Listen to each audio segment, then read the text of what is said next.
Odette. Oui. Odette Lapeyre. C'est bien comme ça que tu t'appelles. Oui, Odette Clémentine. Ça, je trouve que ça fait un peu clématite, tu vois, Ah c'est déjà la plante. Ah oui. Vous êtes née où, Odette? Là, à l'autre bout du village. Eh oui. Papa était facteur et maman était tricoteuse, mais tricoteuse à la main, aux grandes machines qui venaient de Roubaix, quoi. À l'époque, c'était quelque chose d'exceptionnel. Ils travaillaient beaucoup, mes parents. J'ai été élevée dans une atmosphère tout à fait d'époque, quoi, si vous voulez. Parce que ça, c'était avant la guerre de 40, hein, quand même, je suis vieille, hein, ça va chercher loin. Et c'est vrai que c'était toute une époque où il y avait un grand plaisir à se voir dans les villages. C'est participer au travail de chacun, c'était ça, quoi. Apporter une bouture, à faire des relations, aller, une poignée de haricots parce qu'on n'avait pas la même espèce. C'est toute une vie de mon enfance qui est liée au jardin, aux plantes, à la nature, aux chemins, aux vieux chemins qui sont encore existants, qui n'ont toujours pas été goudronnés. Alors ça me ravit quand je suis sur encore ces galets posés par terre qui malheureusement se sauvent un peu tous les jours. Et puis ce qui a poussé tout autour, qui était là de petite taille, et par endroits est devenu de grande taille. Mon amour, c'est le chèvrefeuille. Le chèvrefeuille, je l'ai connu toute petite fille. Maman m'a dit, tu sais, ça sent très bon, on va le sentir. Et c'était sur un petit mur, je monte sur le petit mur et je sens le chèvrefeuille. Et ça a été fait fini, mon amour pour le chèvrefeuille. Et j'ai toujours cherché le chèvrefeuille et je le cherche encore. Et je peux vous dire qu'à Chanteau-en-Tarentaine, il y a un mur, mais qui sent bon. Quand on arrive du pont du Chambon et qu'on va vers Champs, vers, comment ça s'appelle, le village, là, là, c'est merveilleux. Je vais là-bas exprès pour sentir le chèvrefeuille. Voilà, c'est les souvenirs d'enfance que je vous rappelle. Là. Et le chèvrefeuille, ça a été la première plante qui t'a marqué? Qui m'a vraiment, oui, mais par le parfum, je crois. Par le parfum. Ah oui, parce que je ne savais pas encore à l'époque que les fleurs pouvaient être parfumées, avoir des parfums différents. Je connaissais les œillets, maman cultivait des œillets blancs, comme il y en avait des bordures à l'époque énormes.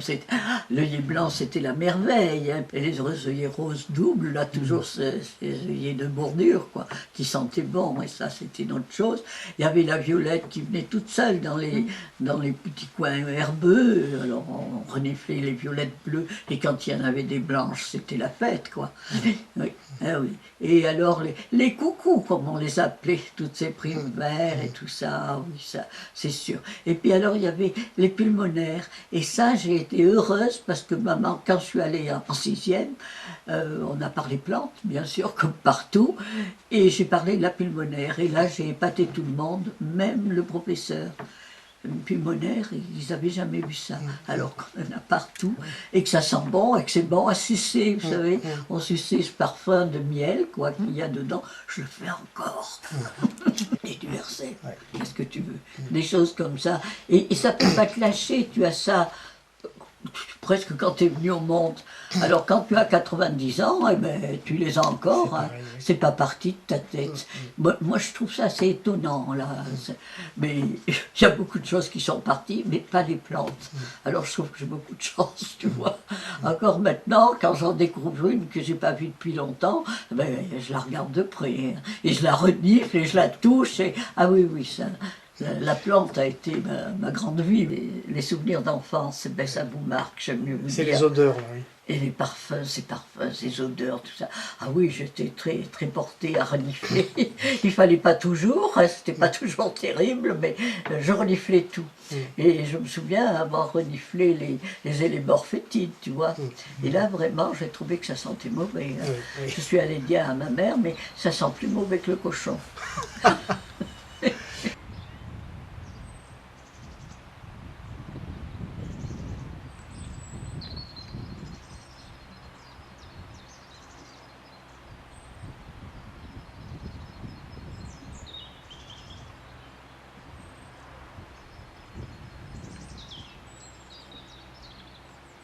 Je crois que je suis née et que ça m'a entraînée d'être né ici dans un paysage qui est quand même agréable et une multitude de plantes. Hein. On ne peut pas dire le contraire. Hein.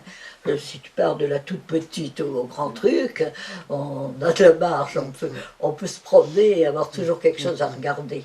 Et c'est ce qui m'a séduite. Hein. J'ai été contente de pouvoir revenir ici à la retraite.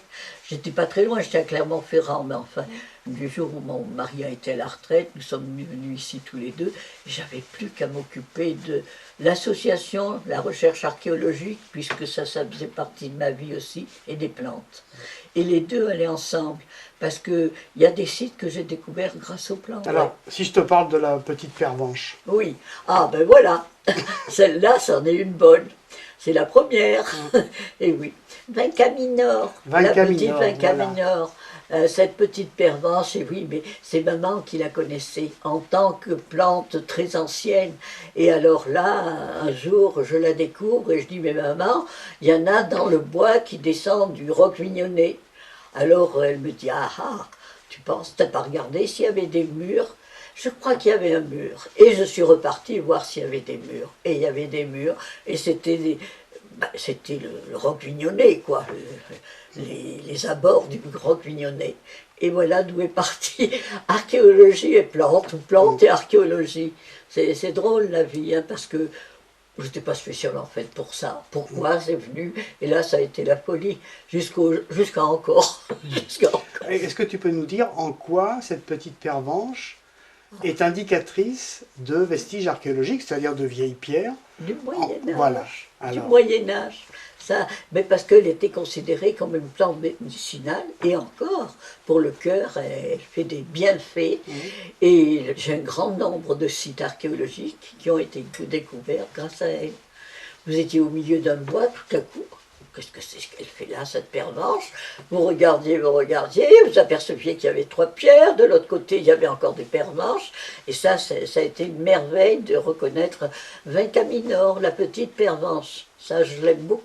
Qui était donc très utilisée au Moyen-Âge. Oui, et oui, pour des problèmes cardiaques, tu vois, ils s'étaient rendus compte, mais ils avaient beaucoup travaillé sur les plantes hein, quand même à cette période-là. Il y avait des érudits.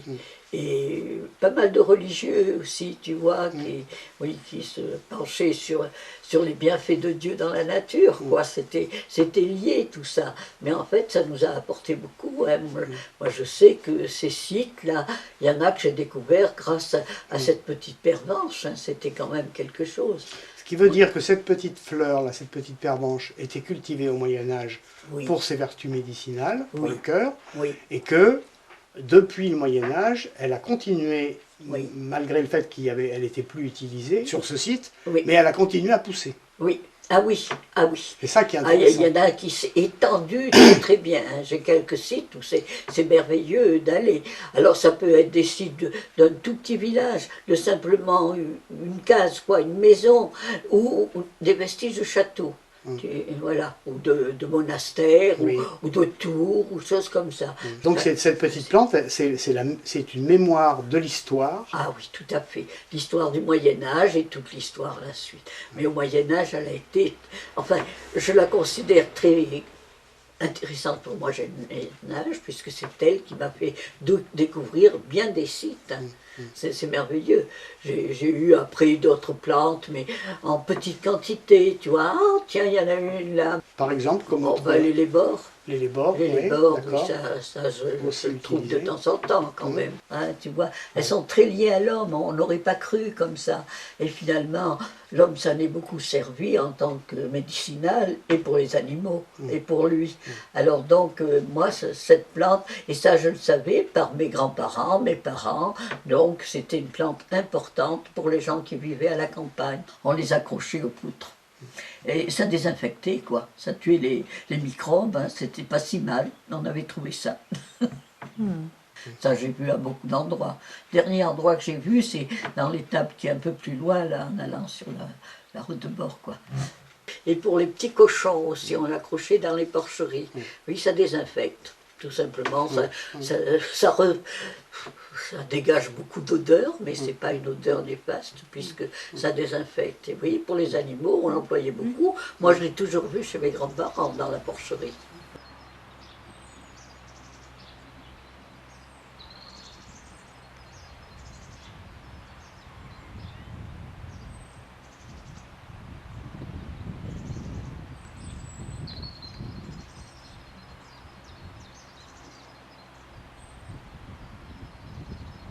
Alors il y a une autre plante à laquelle je pense, c'est la joubarbe des toits. Ah, la joubarbe des toits, oui, ça c'est quelque chose hein, quand même.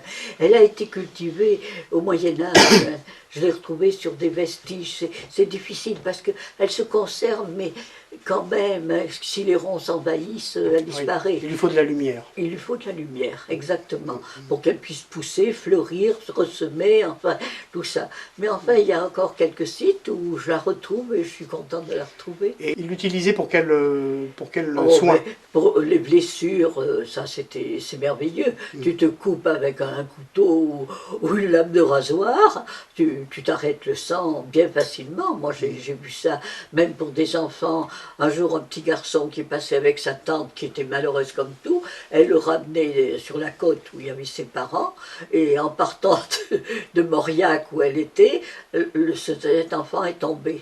Et alors, arrivée dans le coin, elle est venue me voir, sachant que peut-être j'avais quelque chose. Cet enfant saignait de façon terrible. Je suis allée vite chercher dans le jardin de la joubarbe. J'ai pressé, j'ai fait du jus, et je lui ai dit, allez, presse toi aussi, presse toi aussi. Et puis hop, tout est guéri, et ils sont partis sur la côte avec le genou guéri. Ah oui, c'est merveilleux, hein. Il y a des choses qui sont épatantes. Ça ne m'étonne pas qu'on ait été tenté de s'occuper de cette fleur et de la prendre. Mais je vous assure que son jus est très efficace. Sur une brûlure, la cloque s'en va. Ah oui, ça, moi, je l'ai expérimenté sur moi. Une coupure, vous arrêtez le saignement. Ça, vraiment, ce sont des plantes merveilleuses. Seulement, on ne peut pas trop le dire parce que j'ai toujours peur que les gens se trompent de plantes. Vous savez, il y en a chez nous des plantes. Alors si on n'emploie pas celles qu'il faut pour telle ou telle chose, on risquerait de faire des bêtises. Il faut vraiment, quand je faisais des sorties, que je marchais, je faisais des sorties et je ne parlais que des plantes qu'on trouvait, qu'on regardait, qu'on voyait, et là je disais ce qu'on pouvait en faire. C'est délicat, hein, on a peur de faire des mauvaises choses. Il y a des enfants, vous savez, les enfants, les pauvres, on les bourre là comme ça de plantes pour pas mélanger, c'est quand même difficile. Hein, oui. Mais j'ai eu de bons spectateurs, c'est vrai. Alors les noms des plantes, ils me viennent au fur et à mesure que tu parles. Oui. Je pense à une autre plante qui pousse dans les murs aussi, dans les ruines souvent. Oui. C'est qu'on appelle la grande éclair. C'est la kélidoine. La kélidoine, oui. La kélidoine, alors c'est un remède terrible. Hein. Le jus de kélidoine, ça soigne vraiment les brûlures, c'est immédiat. C'est incroyable. Et alors, ça détruit complètement les verrues, des cicatrices qui sont moches. On en passe un bon coup et hop, tout se guérit. Ah oui, la kélidoine, c'est quelque chose à connaître. Et je la vois arrachée de partout. Oui. Les gens ne la conservent plus. Oui. Autrefois, dans tous les villages, il y en avait beaucoup.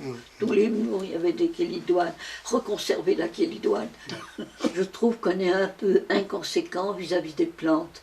Il faut penser que la plante, ça vit et ça meurt. Et donc, il ne faut pas provoquer sa mort.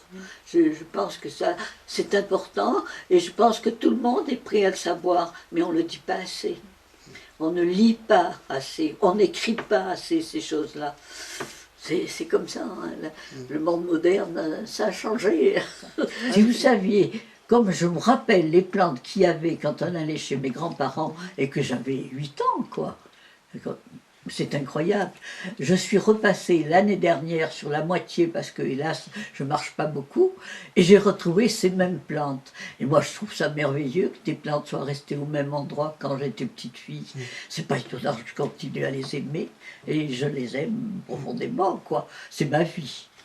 Oui, mais moi, j'aime bien la vie encore. Tu aimes le vivant? Le vivant. Ben oui, mais je crois que ça part, vois-tu, de l'amour pour les plantes. Ça a l'air de rien, ça. Mais quand la moindre mousse, eh ben, je crois que c'est la vie déjà.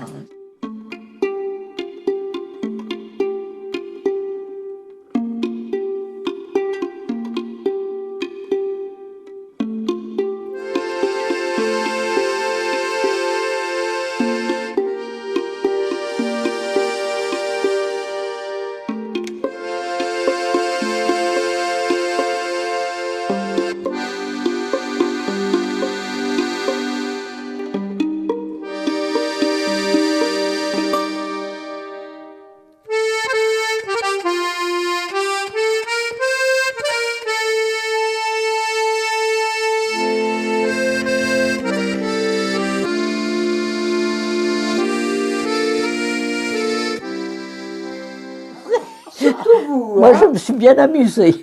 Voyez-vous ça. Mais dis donc, tu te rends compte, l'après-midi que je passe, moi, en compagnie d'un beau jeune homme et d'une belle jeune femme, ça ne peut pas être mieux.